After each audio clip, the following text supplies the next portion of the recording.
ನಾನು ಈಶ್ವರ್ ಖಂಡ್ರೆ, ಬೀದರ್ ಜಿಲ್ಲಾ ಉಸ್ತುವಾರಿ ಸಚಿವ ಮಾತನಾಡುತ್ತಿದ್ದೇನೆ. ನಿಮ್ಮೆಲ್ಲರಿಗೆ ಶುಭಾಶಯಗಳು.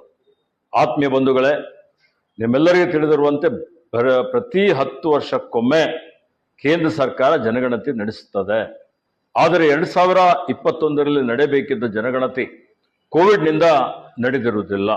ಈಗ 2 ಹಂತದಲ್ಲಿ ಜನಗಣತಿ ಆರಂಭವಾಗಿದ್ದು, ಈ ಬಾರಿ ಜನಗಣತಿ ಜೊತೆಗೆ ಜನರ ಆರ್ಥಿಕ, ಸಾಮಾಜಿಕ ಮತ್ತು ಶೈಕ್ಷಣಿಕ ಸ್ಥಿತಿಗತಿಯ ಅರಿಯುವ ಕೆಲಸವನ್ನು ಇವತ್ತು ನಡೀತಾ ಇದೆ.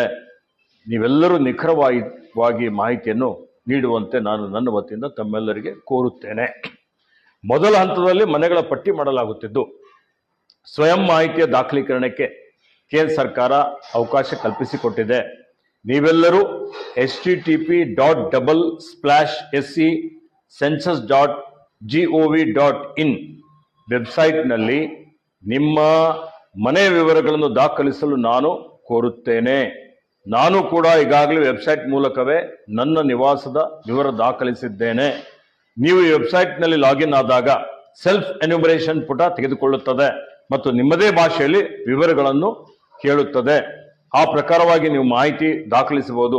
ನೀವೆಲ್ಲರೂ ಮನೆ ಪಟ್ಟಿಯ ದಾಖಲೆ ಇವತ್ತು ಮಾಡುತ್ತೀರಿ ಮತ್ತು ಇದರ ಸದುಪಯೋಗ ಪಡೆದುಕೊಳ್ಳುತ್ತೀರಿ. ನಿಖರವಾಗಿ ನಿಮ್ಮ ಮಾಹಿತಿ ಕೊಡುತ್ತೀರಿ. ಇದರಿಂದ ರಾಜ್ಯಕ್ಕೆ, ರಾಷ್ಟ್ರಕ್ಕೆ ಒಳ್ಳೆಯದಾಗ್ತದೆ. ಎಲ್ರಿಗೂ ಸಾಮಾಜಿಕ ನ್ಯಾಯ ಕೊಡಲಿಕ್ಕೆ ಇದು ಬಹಳ ಸಲೀಸಾಗ್ತದೆ. ಆ ನಿಟ್ಟಿನಲ್ಲಿ ತಾವೆಲ್ಲರೂ ಸಹಕಾರ ಮಾಡಬೇಕು ಅಂತ ಹೇಳಿ ಕೋರಿ ನಿಮ್ಮೆಲ್ಲರಿಗೆ ಮತ್ತೊಮ್ಮೆ ಶುಭವನ್ನು ಹಾರೈಸಿ ನನ್ನ ಮಾತುಗಳನ್ನು ಮುಗಿಸುತ್ತೇನೆ.